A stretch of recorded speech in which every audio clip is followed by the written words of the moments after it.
Want to see all the cool gear that we use to make this record? I'm Andrew Colyer from Circuline, and this is the gear behind the music.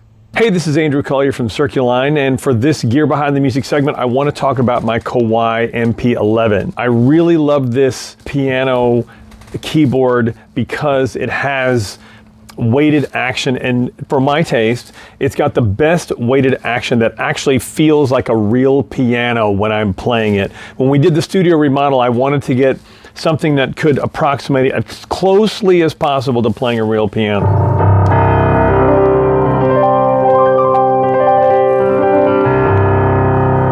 Thing feels fantastic. It's got some really great onboard sounds too. The electric piano, when I first got this thing and I was just kind of messing around and experimenting, the groove for transmission error, what was I playing? Oh yeah.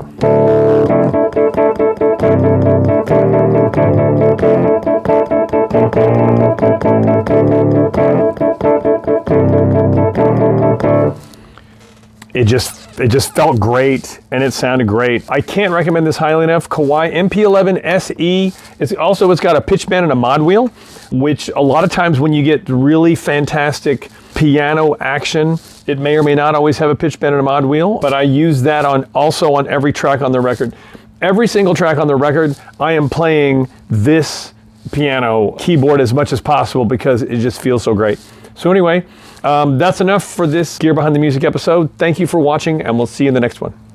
Hi, this is Darin from Circuline. I'm here in the studio talking to you peoples about the equipment that was used in this third record of ours. Today I'm going to talk about a little bit about the cymbals that I chose. This is a new venture for me. I was a long time user of Zildjian and Sabian, and this time I decided to go with Pasty. I did this partly because of my inspiration from Craig Blundell, and also they look pretty. They're nice and shiny, and they sound great. So this is what you'll hear on our next record, and you will be very pleased, as am I. Thank you.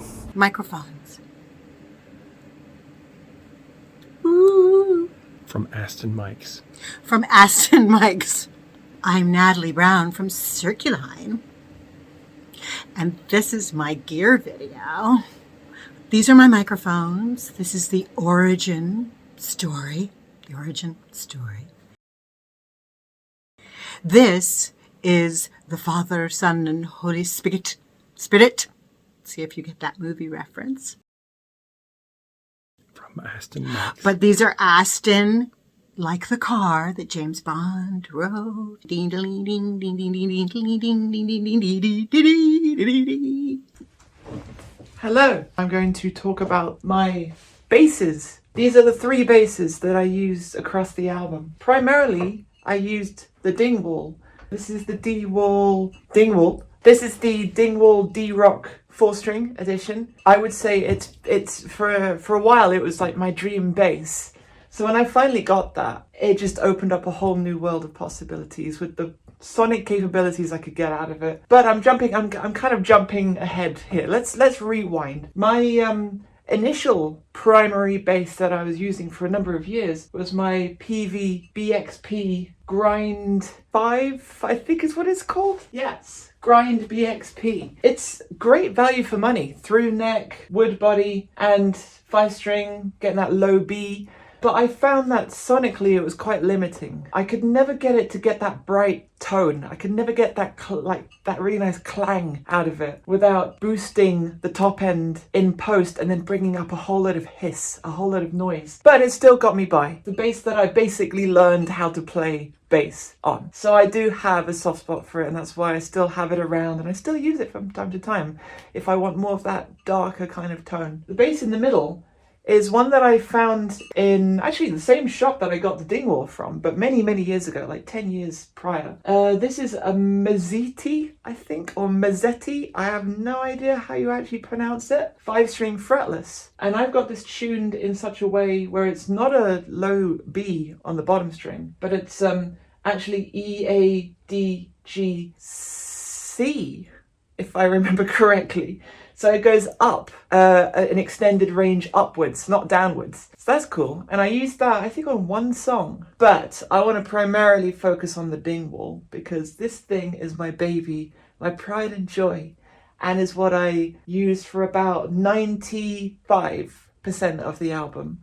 Like I said, the sonic capabilities, look, there's Pumpkin. This is Pumpkin the cat. The sonic capabilities I can get out of the Dingwall are insane. Actually insane. If I want to go for that dark kind of round kind of tone, easy. I just roll it off. I could even switch to a different set of pickups and suddenly it just sounds like a completely different bass. But what I usually stick with is tone knob all the way open, set to with the pickups set to all three of them, and that just seems to give me the biggest, roundest sound with a treble that isn't too harsh. I don't know why, but the thing about this bass, I guess it's because of the fact that it's fan fret. But the thing about this bass is because it's a fan fret and because the low string is actually physically longer in length than the higher strings, it allows for the tension to be a bit more evenly distributed. So that low E just has this body to it that I feel like I cannot get out of other basses. It almost sounds like a low piano note, you know? And you can really like get this upper end treble out of it, especially with the way that I play bass, where I kind of brush my nail up against the string as I play. And like getting that extra treble out of a Dingwall just elevates the instrument to no end. And also it's really light and it's so thin. This thing I can just like throw it around and it just weighs like nothing. I love it. I absolutely love it. It's my pride and joy, and it's what you hear pretty much across most of the album. Hello everyone. So this guitar is the one that I use most on the album. It's my Fernandez. I think it's either a Mayfly or a Dragonfly, the model name. I've actually forgotten. But I bought this in 2001, February 2001. I've been using it as my main guitar since then. I've had it modified, well, pretty soon after I got it. I sent it away to have a Roland MIDI pickup built in, so I could use it with various effects from a box I've got called a Roland VG8, and that gives me synthesizer sounds and acoustic modelled sounds which I can layer with the sounds from the guitar. So a guy from a music shop in England did all the modification for me, put the pickup on, these additional switches here to adjust various parameters on the Roland box, or any Roland synthesizer box I use it with. It's got this Roland 13-pin pickup lead input on it, which outputs to the Roland. At the moment I've just got a standard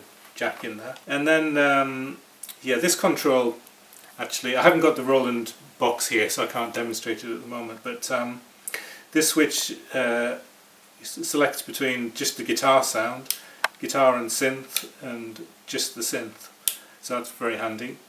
And then I've got volume controls for the guitar and tone control for the guitar, and a volume control for the synth. And then what attracted me to this guitar in the first place is the sustainer pickup, which various people make now, and you can find them as a standalone pickup to put in a guitar. Back in 2001, Fernandez pioneered this sustainer pickup. Steve Hackett actually uses a Fernandez guitar to great effect. That it looks like a Les Paul gold guitar, but actually at least one of them he's got is a Fernandez guitar. And if I switch this switch on, that switches in the sustainer pickup. So if I play a note,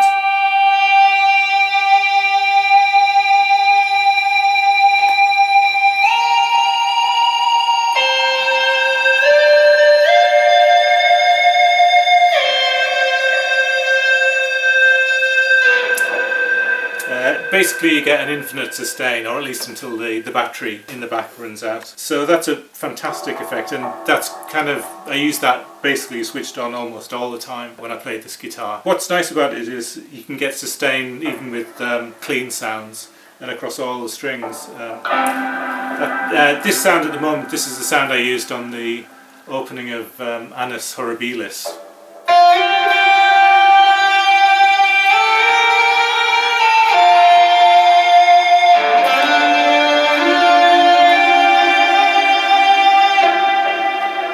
And with this control here I can adjust the intensity of the don't use it very much. But I can adjust the intensity of the sustain, so that's actually switched off at the moment. And switching it on.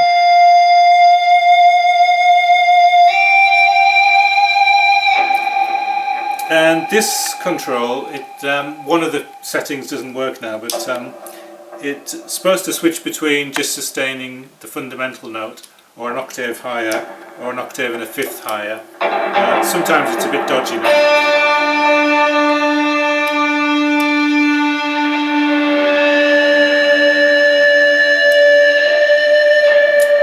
So anyway, I usually have that just set to the octave setting.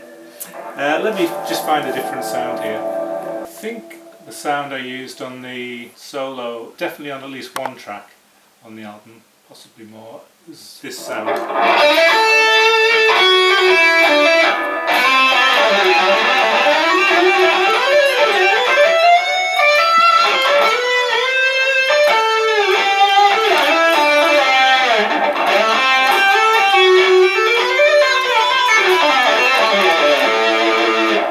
So that's again the Amplitude 5 modelling software on my computer, but I just love the sound of that with this guitar.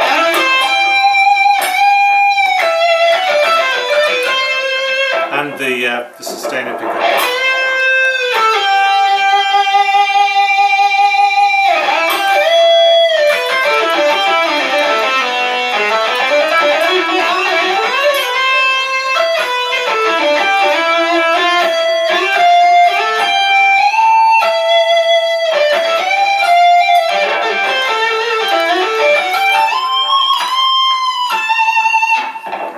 And also this guitar, unlike the Fret King, this has got 24 frets.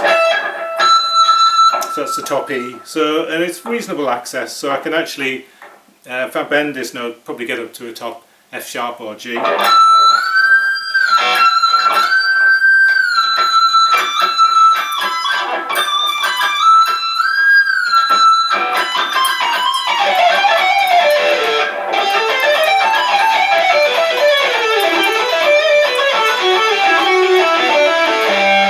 So yeah, that's quite good if you want to get really screaming notes.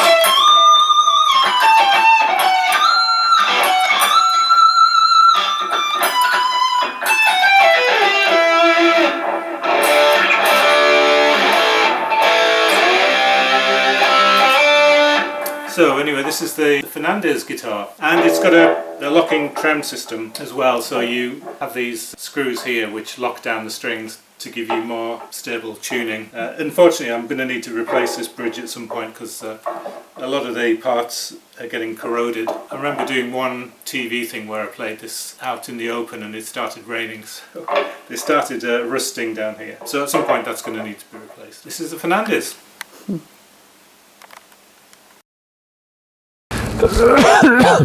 For this gear behind the video, wow, I don't even know what the hell I'm saying. I wanted something that would really approximate, wow, approximate, that's a new word. I'm doing these under duress.